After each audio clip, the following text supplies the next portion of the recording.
Ibu, bapak, dan saudara yang dirahmati Allah, pada kesempatan hari ini kita akan membahas satu tema yang berjudul Rahmatan lil Alamin.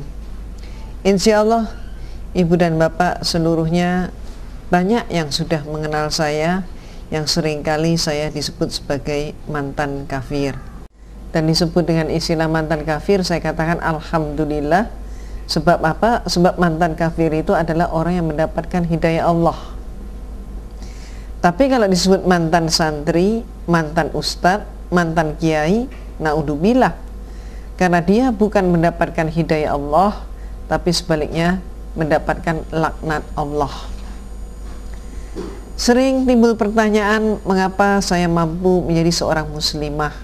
Mengapa saya memilih Islam?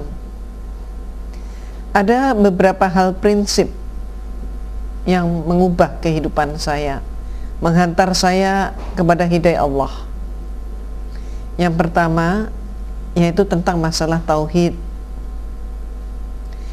Di dalam ayat Al-Quran, ketika saya mempelajari perbandingan agama, ayat yang saya temukan pertama kali adalah surat Al-Ikhlas. Qul walahu ahad, Allahu somad, lam yalid walam yulad walam yakul lahu kufuwan ahad. Tapi di dalam agama Kristen dikatakan Tuhan itu Trinitas, yaitu Tuhan Bapa, Tuhan Putra, dan Tuhan Roh Kudus, satu dalam tiga dan tiga di dalam satu. Konsep kedua yang mampu menghantar saya setelah saya mempelajari surat Al-Ikhlas, saya meneruskan pada surat-surat yang lain, termasuk surat Al-Hujurat, dan kemudian sampai kepada surat Maryam. Kemudian persoalan lain lagi yang menghantar saya adalah tentang misi Rasulullah SAW, yaitu rahmatan lil alamin. Sementara dari pihak Kristen menyatakan hukum yang utama adalah hukum cinta kasih, mencintai sesamamu seperti mencintai dirimu sendiri. Saya saat itu, bahkan sampai hari ini dan insya Allah sampai akhir hayat saya justru tertarik dengan konsep rahmatan lil alamin. Tapi di sisi yang lain, banyak sekali generasi muda yang nampaknya belum secara lengkap mengetahui misi tentang misi Rasulullah SAW ini. Apa sih rahmatan lil alamin? Bagi saya, rahmatan lil alamin perwujudannya bisa kita lihat dalam bentuk ketentraman, kedamaian, kerukunan, bahkan kerukunan antar umat beragama. Namun saat ini banyak sekali pemahaman yang timbul yang menyatakan semua agama sama. Mari kita cermati, apakah benar semua agama sama?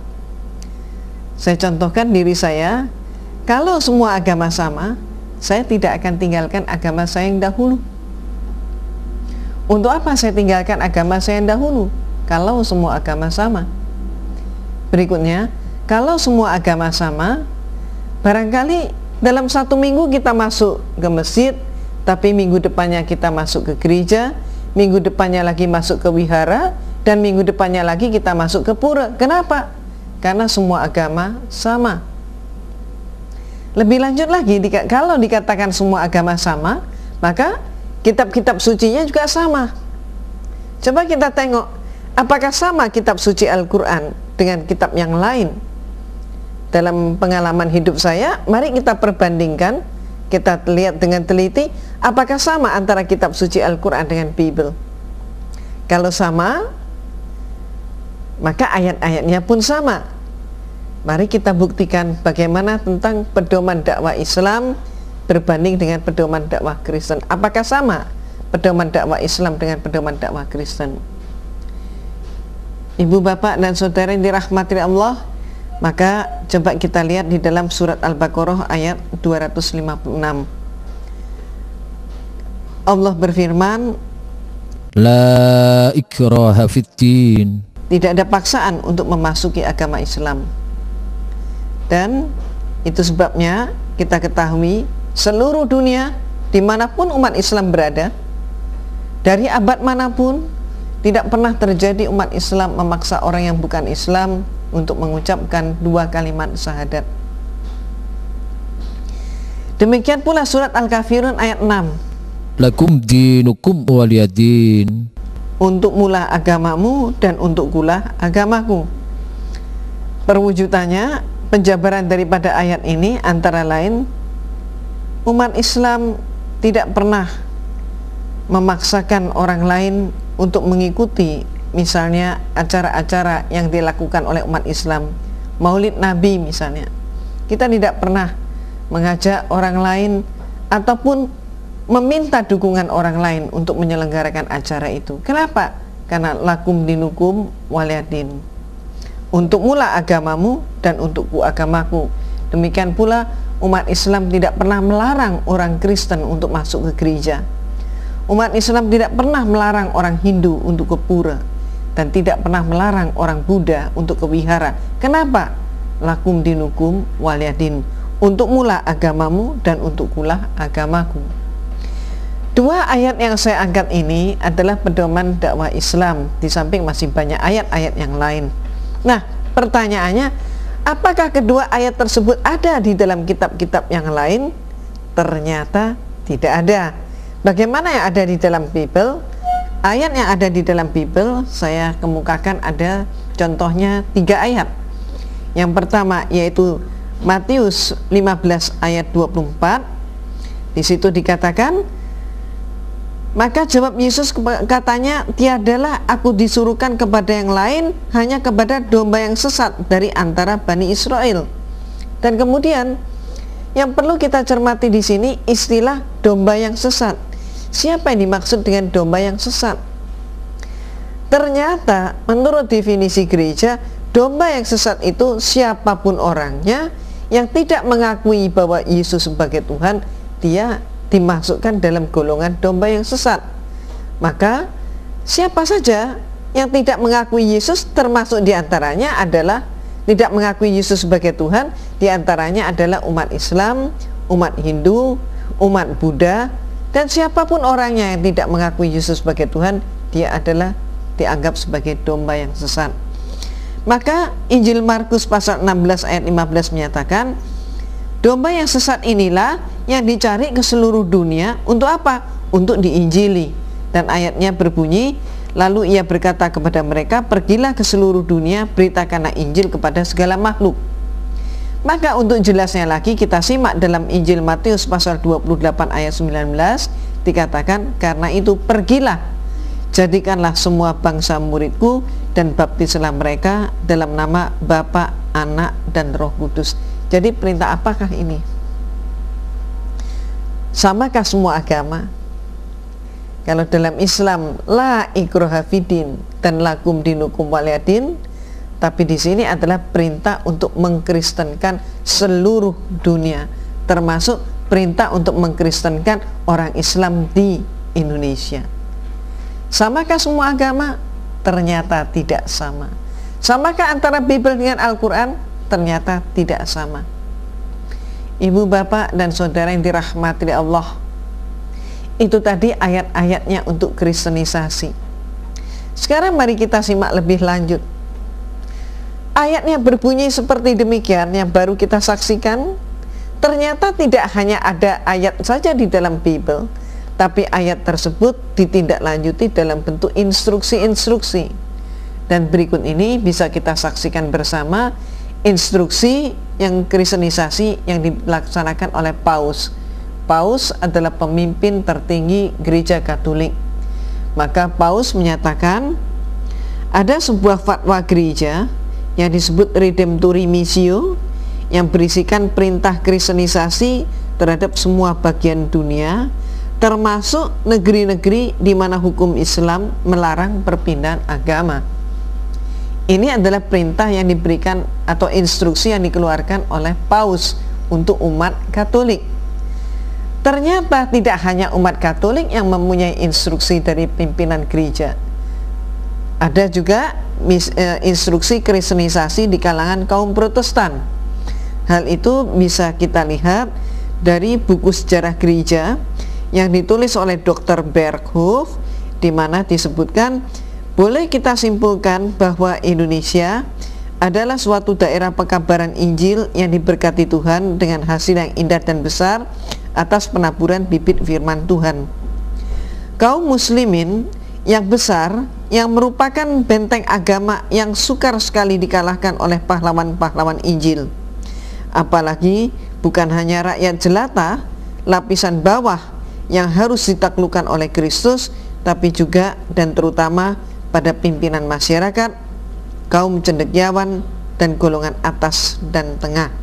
Jadi sekali lagi coba kita saksikan bersama, disebutkan di situ, boleh kita simpulkan bahwa Indonesia adalah suatu daerah pekabaran Injil yang diberkati Tuhan dengan hasil yang indah dan besar. Berarti apa? Berarti tersimpulkan di sini, tertulis dengan jelas bahwa misi kristenisasi di tanah air kita tercinta di Indonesia, hal ini sudah berlangsung. Bahkan berlangsungnya sudah cukup lama. Di Indonesia sejak masuknya penjajahan Belanda membawa agama Protestan dan Portugis membawa agama Katolik. Tidak hanya itu, mari kita buktikan juga, kita lihat hasil konferensi gereja di Quds. Saya ambilkan di sini yang tahun 1935.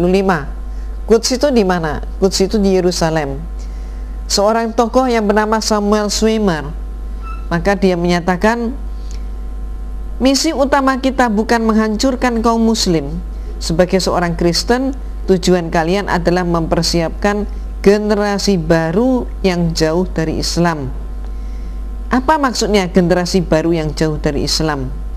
Generasi baru yang jauh dari Islam adalah program untuk menjauhkan umat Islam dari agamanya sendiri, menjauhkan umat Islam dari kitab suci Al-Quran dan Al-Hadis, mempengaruhi umat Islam agar umat Islam itu cukup Islam, tapi Islamnya hanya di KTP.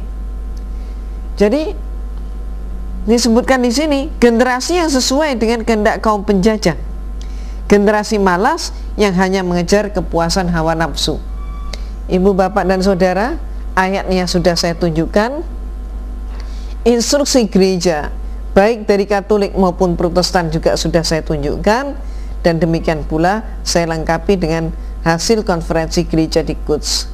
Maka pertanyaannya, samakah semua agama? Ternyata tidak sama. Tidak sama semua agama. Antara Islam dengan Kristen ternyata tidak sama. Mari kita masuk dalam uraian lebih lanjut. Saya pernah kedatangan seorang gadis diantar oleh ibunya. Ternyata ibu gadis ini terkejut karena pada suatu hari setelah makan malam, anaknya yang sangat dia cintai bertanya kepada dia, "Ibu, agama yang hak itu yang mana?" Ibunya menjawab, "Agama yang hak itu Islam." Maka anak ini bertanya, "Ibu tahu dari mana?" Ibunya menjawab, "Itu kan surat Ali Imran ayat 19. Inna ad-dina 'indallahil Islam. Sesungguhnya agama yang diridhoi di sisi Allah hanyalah Islam." Anak ini menjawab lagi kepada ibunya, "Ibu bisa ngebuktiin nggak?" Kalau ibu nggak bisa ngebuktiin, ibu nggak perlu bicara. Ibunya kaget. Belum sempat ibunya menjawab, anak ini mengatakan lagi, "Kalau memang yang benar Islam, Bu, nggak apa-apa karena kita sekeluarga Islam. Tapi bagaimana kalau yang benar itu ternyata agamanya Peter?" Ibunya lebih kaget lagi. Kenapa? Karena Peter itu ternyata menjadi pacar anaknya. Masih dalam keadaan terkaget-kaget, anak ini menyambung lagi, "Itulah sebabnya, Bu, mari hari Minggu kita ikut Peter ke gereja, supaya kita tidak sampai rugi di akhirat nanti." Ibunya menangis. Dan kemudian mereka datang kepada saya. Saya teringat masa lalu saya. Dan inilah jawaban saya untuk mereka. Allah telah menurunkan beberapa kitab kepada umat terdahulu. Ada kitab-kitab yang besar, termasuk Taurat, Zabur, Injil, dan kemudian kitab suci Al-Quran. Pertanyaannya, mengapa Allah tidak langsung saja menurunkan kitab suci Al-Quran? Mengapa ada Taurat dulu, kemudian turun Zabur, setelah Zabur turun Injil, setelah Injil baru turun kitab suci Al-Quran? Mengapa Allah menurunkan hingga beberapa kitab? Jawabannya, Ibu dan Bapak serta saudara, mari kita amati bersama firman Allah di dalam surat Al-Baqarah ayat 61. Dzalika bi annahum kanu yakfuruna bi ayatillahi wa yaqtuluna an-nabiyyina bighairil haqq. Dzalika bima 'asaw wa kanu ya'tadun. Hal itu terjadi karena mereka selalu mengingkari ayat-ayat Allah dan membunuh para nabi yang memang tidak dibenarkan. Hal itu terjadi karena mereka selalu berbuat durhaka dan melampaui batas. Mari kita perhatikan siapa yang dimaksudkan dengan istilah mereka di dalam surat ini. Siapa yang disebut dengan mereka? Mari kita perhatikan firman Allah di dalam surat An-Nisa ayat 46. Minal ladzina hadu yuharrifunal kalima an mawadhi'ih. Mereka yaitu orang-orang Yahudi. Mereka merubah perkataan dari tempat-tempatnya. Insya Allah Ibu dan Bapak masih ingat sejarah Bani Israel ketika mereka itu dijajah oleh Fir'aun di Mesir. Mereka memohon pertolongan Allah. Allah mengutus seorang nabi, Nabi Musa alaihissalam, dan kemudian mereka dibebaskan dari penjajahan Mesir. Setelah mereka dibebaskan dari Mesir, mereka dibawa menyeberang dan hidup sebagai orang merdeka. Setelah merdeka, mereka pun mengalami taraf hidup yang lebih enak, lebih sejahtera daripada penjajahan di Mesir. Apa yang terjadi setelah mereka hidup enak? Setelah mereka hidup enak, mereka merasa tidak butuh dengan Nabi Musa. Setelah tidak butuh dengan Nabi Musa, ternyata mereka pun merasa tidak butuh lagi dengan Allah. Akibatnya terbukti ketika Nabi Musa alaihissalam naik ke Bukit Turzina untuk menerima perintah Allah. Mereka kaumnya, yaitu Bani Israel, mereka membuat sembahan selain Allah. Mereka membuat sembahan yaitu patung sapi betina, dan itu yang mereka sembah. Mereka nyata-nyata ingkar dari Allah. Inilah bentuk keingkaran mereka. Lebih lanjut lagi, kita pun mengingat sejarah.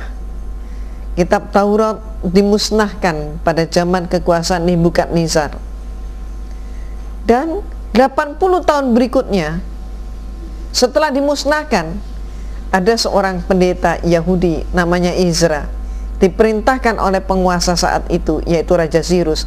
Dia diperintahkan untuk menulis kembali kitab Taurat. Ibu, bapak, dan saudara, mari kita analisis.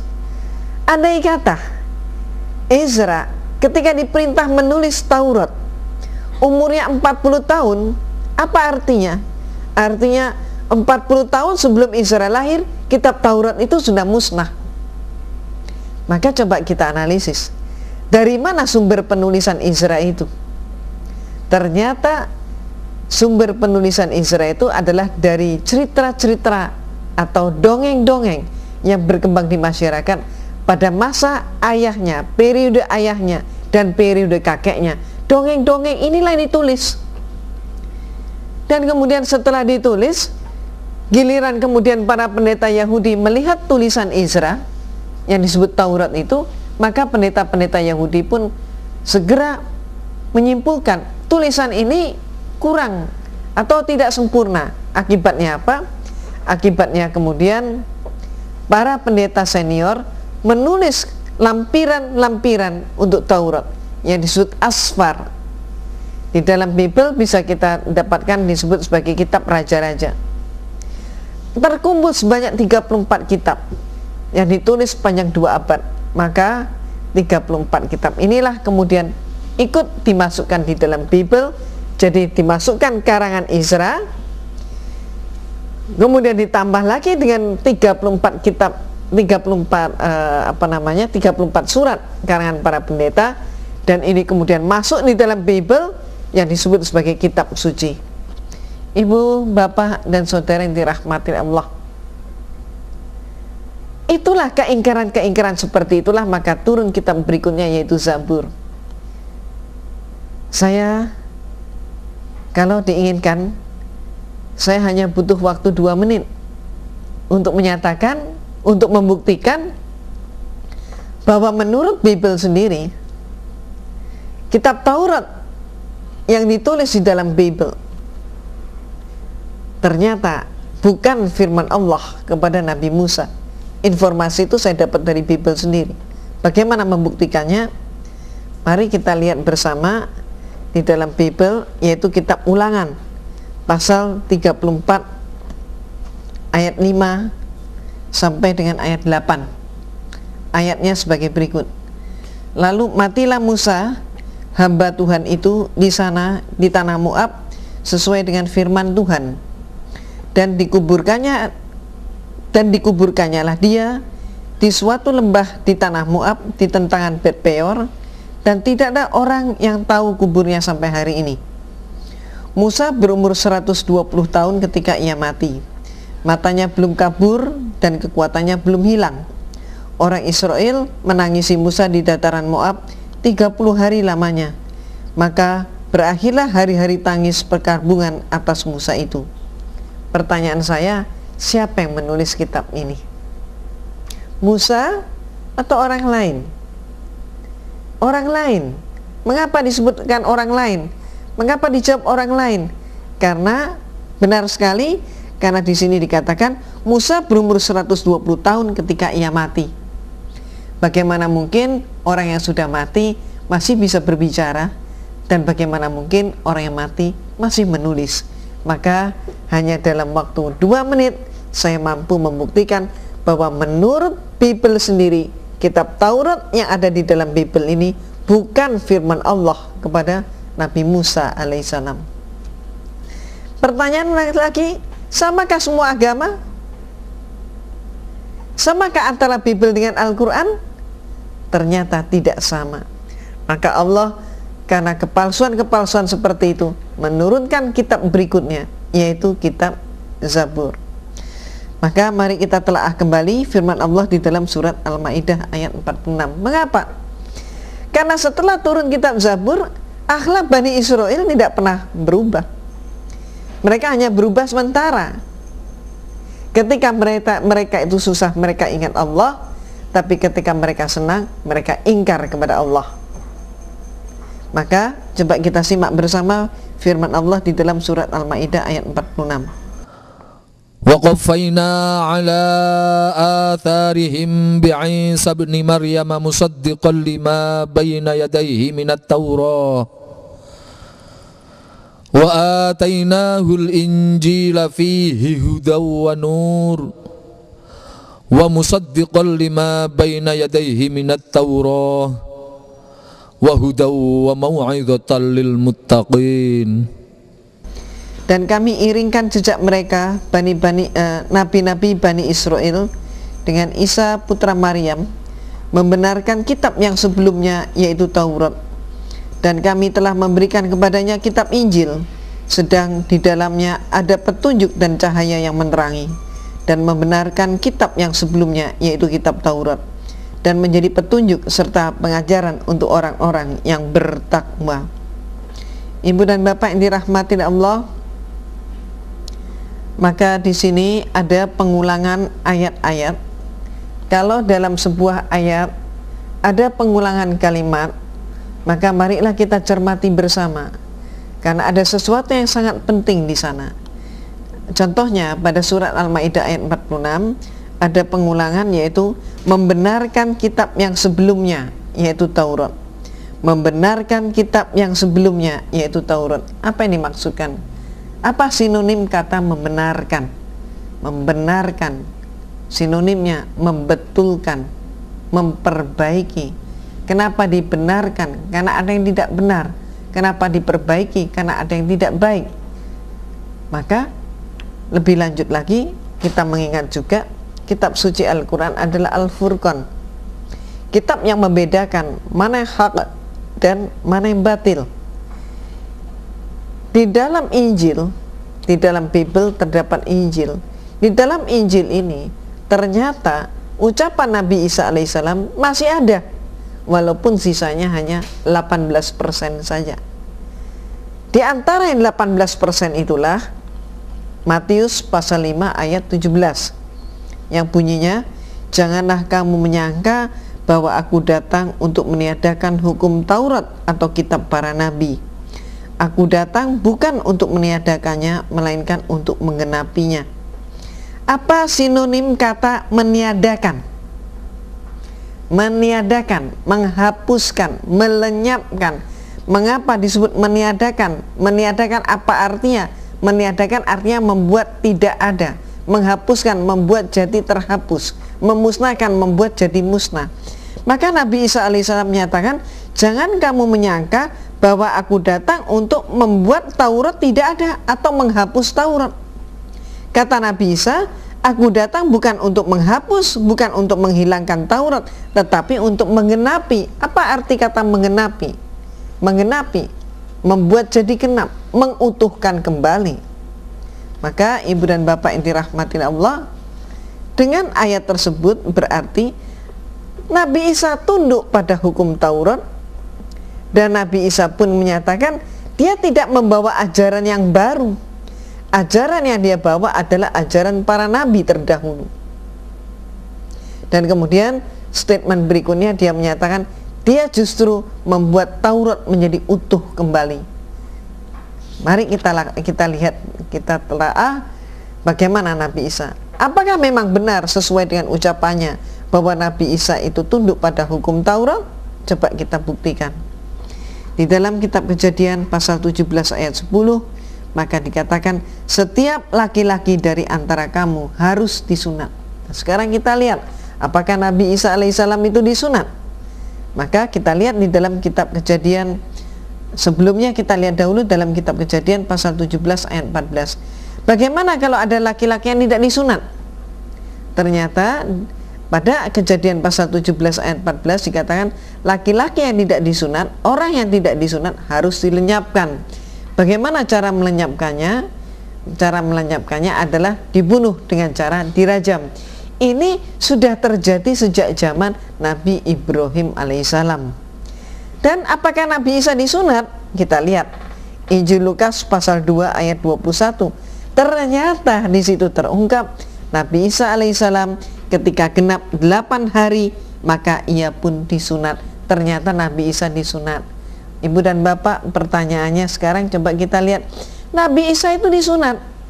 Kenapa orang Kristiani laki-lakinya tidak disunat?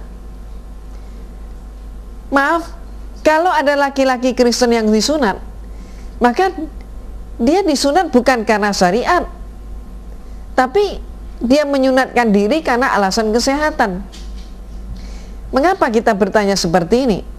Karena contohnya bagi kita umat Islam, kita melaksanakan sholat kita mengikuti siapa? Sholat kita mengikuti sholatnya Rasulullah Sallallahu Alaihi Wasallam.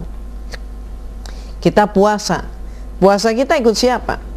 Puasa kita mengikuti Rasulullah Sallallahu Alaihi Wasallam. Kita haji kita ikut siapa? Haji kita mengikuti Rasulullah Sallallahu Alaihi Wasallam.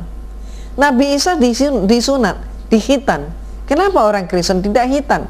Maka ikut siapa mereka? Siapa yang diikuti oleh umat Kristen? Hal ini perlu untuk kita dapatkan jawabnya. Dan insya Allah sebentar lagi akan kita masuk dalam kajian itu, bahasan itu.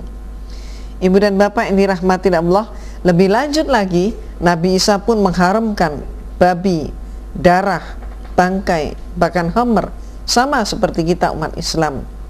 Bagaimana pembuktiannya? Coba kita telaah, kita buktikan. Saya mempunyai Bible terbitan tahun 1971. Di dalam kitab Imamat pasal 11 ayat 7 dinyatakan, dan lagi babi karena sungguh pun kukunya terbelah dua, yaitu bersiratan kukunya, tetapi ia tiada memamah biak, maka haramlah ia kepadamu. Namun coba kita saksikan juga, saya juga mempunyai Bible tahun 1999. Kita lihat pada kitab yang sama dan ayat yang sama, yaitu Imamat pasal 11 ayat 7. Di sana tertulis, demikian juga babi hutan, karena memang berkuku belah, yaitu kukunya bersela panjang, tetapi tidak memamah biak, haram itu bagimu. Apa artinya? Tahun 71 dinyatakan yang haram itu adalah babi. Tapi tahun 1999 yang dinyatakan haram itu adalah babi hutan. Itulah sebabnya umat Kristiani sekarang ini makan babi. Kenapa? Karena yang haram itu babi hutan. Babi ternak, babi kota halal. Yang haram hanya babi hutan. Apa bedanya antara babi ternak sama babi kota? Demikian pula apa bedanya misalnya antara ayam ras dengan ayam kampung sama ayamnya. Inilah salah satu pembuktian. Pada tahun 71 dinyatakan yang haram itu adalah babi, tapi tahun 99 dinyatakan yang haram adalah babi hutan. Ditambahkannya kata hutan merubah total. Yang dahulu diharamkan oleh Allah, sekarang ini dijadikan halal oleh mereka. Pertanyaannya, samakah antara kitab suci Al-Quran dengan Bible? Samakah semua agama? Coba kita saksikan lebih lanjut. Di dalam kitab Imamat pasal 11 ayat 28, maka dikatakan bahwa bangkai itu haram. Demikian pula darah pun diharamkan. Tapi kita bisa melihat sampai saat ini ada orang yang memasak ayam panggang, ayamnya itu tidak disembelih, tapi dicekik. Mengapa? Karena menurut mereka ayam itu, darah ayam itu manis. Demikian pula, maaf, ada orang misalnya kalau tidak berhati-hati membeli gudeg, kadang ada penjual gudeg yang menyampur gudegnya itu dengan marus, saren. Ada juga orang yang menjual rujak cingur, tapi rujak cingurnya diberi dede, saren, marus, dede, sama, yaitu darah yang dibekukan dan kemudian digoreng. Ada pula orang yang mengkonsumsi daging anjing, dan kita tahu di seluruh dunia ini tidak ada penyembelihan tidak ada penyembelihan anjing. Maka kalau mau memakan anjing, berarti anjing itu harus dibunuh, kemudian setelah mati dimasukkan dalam air panas, kemudian lehernya dipotong, kulitnya ditarik dari arah belakang. Itulah yang terjadi. Yang diharamkan oleh Nabi Isa justru dihalalkan oleh mereka. Lebih lanjut lagi kita lihat kitab Hakim-Hakim pasal 13 ayat 14. Minuman yang memabukkan tidak boleh diminum. Artinya apa? Mereka pun, Bani Israel, mengharamkan khamar. Nabi Isa alaihissalam pun mengharamkan khamar. Tapi apa yang terjadi? Ibu dan bapak bisa melihat sendiri, seluruh gereja di dunia saat ini, hari Minggu mereka mengadakan misa atau kebaktian. Puncak acara misa atau kebaktian adalah Ekaristi, dan Ekaristi adalah merubah roti dan anggur menjadi tubuh dan darah Kristus. Yang dimaksudkan anggur di sini bukan buah anggur, tapi adalah red wine, anggur, wine, khamar, yang diharamkan oleh Nabi Isa dan para nabi terdahulu justru menjadi sarana ibadah yang penting. Demikian pula, jangan terkejut, Nabi Isa alaihissalam tidak pernah membaptis seorang pun, dan Nabi Isa tidak pernah mendirikan gereja. Apa yang dilakukan oleh Nabi Isa? Ternyata Nabi Isa mensahadatkan orang. Bagaimana syahadatnya Nabi Isa? Kita lihat di dalam Injil Yohanes pasal 17 ayat 3 yang saya beri garis bawah, tolong diterjemahkan dalam bahasa Arab. Ternyata Nabi Isa membimbing syahadat murid-muridnya dengan menyatakan ashadu alla ilaha illallah wa ashadu anna Isa Rasulullah. Syahadatnya Nabi Musa, ashadu alla ilaha illallah wa ashadu anna Musa Rasulullah. Tapi praktek yang sekarang terjadi di kalangan kaum Kristiani bagaimana? Misalnya, ada seorang pemuda Muslim berpacaran dengan gadis Kristen. Karena cintanya, pemuda ini mau masuk ke gereja dan menghadap pastor atau pendeta untuk minta dibaptis. Misalnya saja namanya adalah Bajuri, tapi bukan Bajai Bajuri, bukan, ini Bajuri yang lain. Maka pastor dan pendeta menyatakan, wahai Bajuri, mulai hari ini namamu berubah menjadi Franciscus Xaverius Bajuri. Maka pastor atau pendeta mengambil air, dikucurkan ke kening pemuda itu dengan mengatakan, aku baptis engkau Franciscus Xaverius Bajuri dengan nama Tuhan Bapa, Tuhan Putra, dan Tuhan Roh Kudus. Nabi Isa alaihissalam tidak pernah mau disebut dengan istilah Tuhan. Malahan Nabi Isa ketika disebut muridnya dengan sebutan Tuhan, Nabi Isa marah sekali. Buktinya apa? Coba kita lihat Injil Matius pasal 7 ayat 21. Bukan setiap orang yang berseru kepadaku, Tuhan, Tuhan, yang akan masuk ke dalam kerajaan surga. Apa artinya? Coba kita telaah. Nabi Isa menyatakan, bukan setiap orang yang berseru kepadaku, Tuhan, Tuhan, yang akan masuk surga. Berarti Nabi Isa mengatakan, orang yang menuhankan dia tidak bakal masuk surga, tidak akan masuk surga. Berarti kemana dia masuknya? Karena hidup sesudah mati ini hanya ada dua pilihan, antara surga atau neraka. Maka ternyata Nabi Isa menyatakan, orang yang menuhankan dia masuk neraka. Lebih lanjut lagi, kita bisa membandingkan surat yang kedua, Yohanes pasal 1 ayat 7. Dikatakan di situ, yang tidak mengaku bahwa Yesus sebagai adalah manusia, yang tidak mengaku bahwa Yesus adalah manusia, dia itu si penyesat. Jadi yang tidak mengakui bahwa Yesus adalah manusia, dia itu adalah penyesat. Ibu dan bapak yang dirahmati Allah, itulah sebabnya Allah berfirman di dalam surat Al-Maidah ayat 72. Laqad kafara alladhina qalu innallaha huwal masih ibnu Maryam wa qala al-masih ya bani Israil a'budullaha rabbi wa rabbakum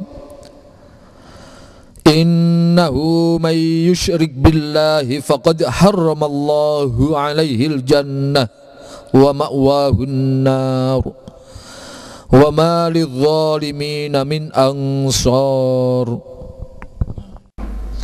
Sesungguhnya telah kafirlah orang-orang yang berkata, sesungguhnya Allah adalah Al-Masih putra Maryam. Padahal Al-Masih sendiri berkata, hai Bani Israel, sembahlah Allah Tuhanku dan Tuhanmu. Nah, sesudah mengajarkan, setelah Nabi Isa membimbing untuk bersahadat, maka berikutnya dilakukan oleh Nabi Isa adalah mengajarkan tata cara sembahyang. Nabi Isa mengajak murid-muridnya ke sebuah taman yang namanya Taman Getsemani. Setelah masuk dalam taman, murid-muridnya dipersilakan berdiri di pinggir, dan 3 orang murid diajak ke tengah taman. Sampai di tengah taman, 3 orang murid ini pun berhenti, diperintahkan berhenti, dan kemudian Nabi Isa menurut Markus pasal 14 ayat 35, ia maju sedikit dan merebahkan diri ke tanah. Kita perbandingkan dengan Matius pasal 26 ayat 39, maka dikatakan di situ, maka ia maju sedikit lalu sujud dan berdoa. Pertanyaannya adalah, umat mana yang sembahyangnya itu pakai sujud dan kemudian juga pakai merebahkan diri? Betul, umat Islam. Ternyata umat Islam yang pakai rukuk dan pakai sujud. Sebaliknya, ibu bapak saudara silakan melihat sendiri secara konkret, umat Kristiani di seluruh dunia ini sembahyang di gerejanya tidak ada yang rukuk dan tidak ada yang sujud. Mereka masuk ke gereja, duduk, atau kemudian gereja Katolik ada sebagian yang berlutut, tapi tidak ada satupun yang rukuk, apalagi sujud. Ibu dan bapak, pertanyaannya kembali, samakah semua agama? Tidak sama. Itu sebabnya kita umat Islam menyatakan semua nabi Islam, termasuk Nabi Isa alaihissalam Islam, dan ternyata Nabi Isa mengajarkan sholat. Hanya saja kesempurnaan sholat baru terjadi setelah periode Rasulullah Sallallahu Alaihi Wasallam. Mari kita lanjutkan. Nabi Isa alaihissalam pun mengajarkan tata cara pemakaman.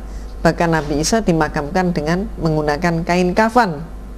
Tapi bisa kita lihat, orang Kristiani seluruh dunia ini tidak ada yang memakai kain kafan. Mereka laki-laki pakai jas lengkap dengan dasi, dengan sepatu, sedangkan perempuan memakai pakaian pengantin. Padahal Nabi Isa mengajarkan dengan kain kafan. Lebih lanjut lagi ibu dan bapak, pengikut Nabi Isa alaihissalam disebut kaum Nasrani. Nasrani berasal dari kata Nazaret. Nazaret adalah kota kelahiran Nabi Isa. Di dalam kitab suci Al-Quran, pengikut Nabi Isa alaihissalam disebut dengan istilah kaum Hawari, Hawariyun. Allah tidak pernah berfirman dengan menggunakan istilah Kristen. Mengapa? Coba kita amati. Istilah Kristen ternyata baru muncul antara tahun 40 sampai 50 Masehi. Menurut Kisah Para Rasul pasal 11 ayat 26 dikatakan, mereka tinggal bersama-sama dengan jamaah itu 1 tahun lamanya sambil mengajar banyak orang. Di Antiokhia lah murid-murid itu untuk pertama kalinya disebut Kristen. Peristiwa ini terjadi yaitu setelah Nabi Isa mengalami bahaya dan diselamatkan oleh Allah. Murid Nabi Isa itu terpecah dua. Sebagian tetap menjadi pengikut Nabi Isa, mereka lah yang disebut dengan istilah kaum Hawariyun. Mereka lah yang disebut dengan Ahlul Kitab. Dan kemudian sebagian yang lagi, mereka terbujuk oleh Paulus, mereka ingkar dari ajaran Nabi Isa. Oleh Paulus mereka diajak menyeberang ke sebuah kota yang namanya Antiokhia. Ibu dan bapak, kalau kita cari Antiokhia saat ini di peta nggak ketemu, karena Antiokhia kota itu sudah punah. Kota tersebut letaknya adalah di Syria, maka dibawa menyeberang ke Syria. Di sanalah di Antiokhia itu mereka tinggal bersama dengan Paulus selama 1 tahun lamanya. Untuk apa dengan Paulus tinggal 1 tahun? Mereka kemudian dilatih oleh Paulus, dibina oleh Paulus, dan setelah itu mereka mendeklarasikan sebuah lembaga yang kemudian diagamakan, yang namanya adalah Kristen.